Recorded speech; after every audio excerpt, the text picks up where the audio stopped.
Праздник Пасхи в Беларуси и России. Здравствуйте, дорогие друзья! Добро пожаловать к нашему выпуску подкастов Russian in Context с Инной и Ириной. Спасибо, что вы сегодня слушаете нас и изучаете русский язык вместе с нами. Сегодня с вами Ирина.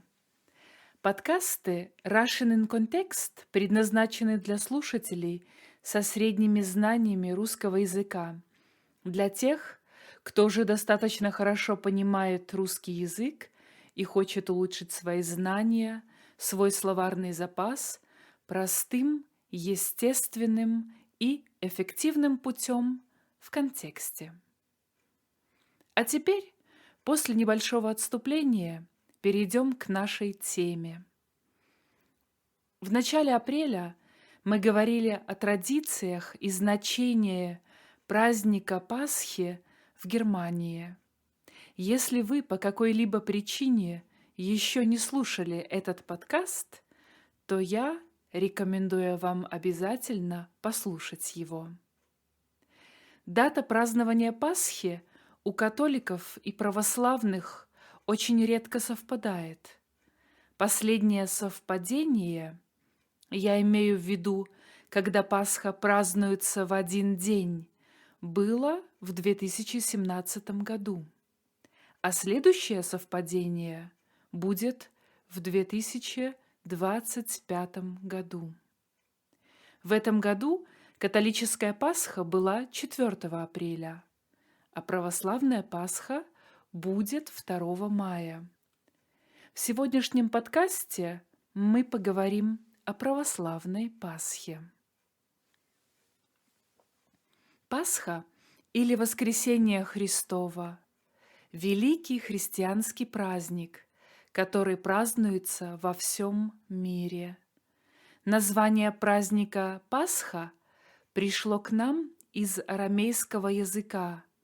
Затем этот термин вошел в греческий язык, позже перешел в латинский и распространился, это значит, стал популярным в европейских языках. 40 дней до наступления Пасхи – это время Великого Поста.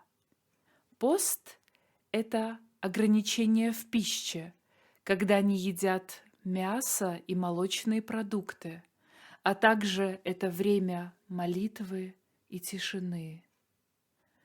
Подготовка к празднику начинается за неделю, в вербное воскресенье.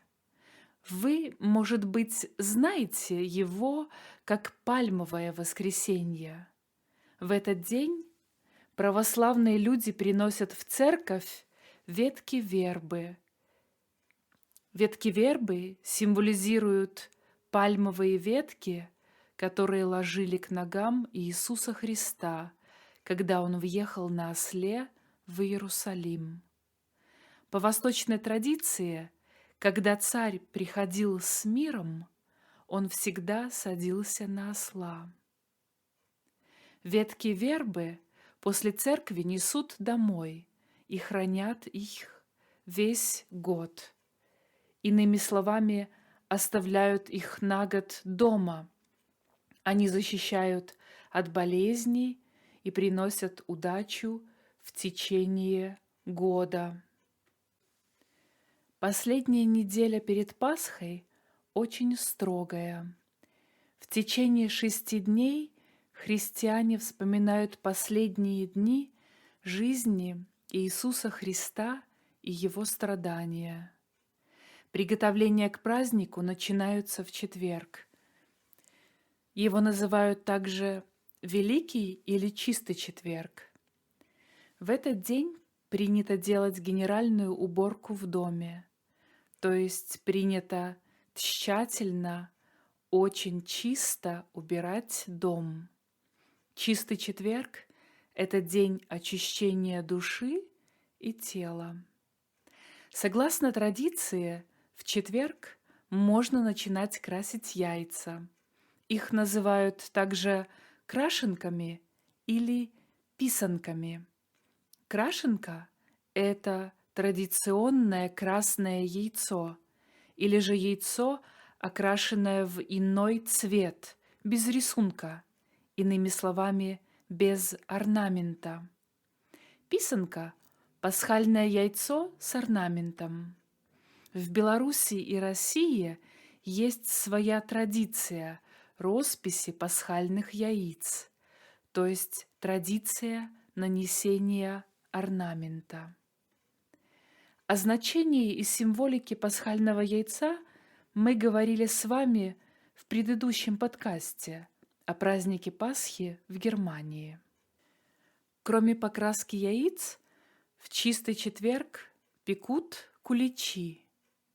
Кулич — это пасхальный хлеб. Праздничный стол не может обойтись и без творожной пасхи. Это особый десерт из творога. По традиции, творожная пасха готовится только один раз в году и имеет форму усеченной пирамиды. Она символизирует гроб Господень, пещеру, в которую было положено тело Иисуса Христа. Пятницу называют Великая Пятница или же Страстная Пятница. Это самый скорбный день. Почему скорбный или грустный день? Он грустный, потому что в этот день вспоминают страдания и распятие Иисуса Христа на кресте. В субботу вечером люди наряжаются, иначе говоря, одеваются красиво и нарядно, берут с собой крашеные яйца, куличи, творожную пасху и также соль, и идут на всю ночь в церковь.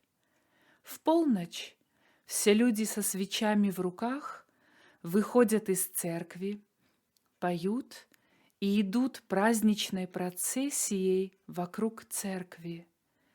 Эту великолепную атмосферу стоит увидеть хотя бы один раз в жизни. В Великое Воскресенье не принято здороваться, то есть говорить «здравствуйте», «добрый день» или «привет». Следует здороваться с другим человеком словами «Христос воскрес». Второй же должен отвечать «Воистину воскрес». Как в Беларуси, так и в России традиции празднования православной Пасхи не особо отличаются друг от друга. Утренний пасхальный завтрак принято начинать с крашеного яйца, принесенного из церкви. Его делят на кусочки, затем раздают каждому члену семьи и съедают. Затем едят кулич, творожную пасху и другие блюда. Празднование Пасхи продолжается 40 дней. Первая неделя Пасхи самая праздничная, так как люди ходят друг к другу в гости, дарят красивые яйца и играют в пасхальные игры. Например, чокаться яйцами или бить яйца.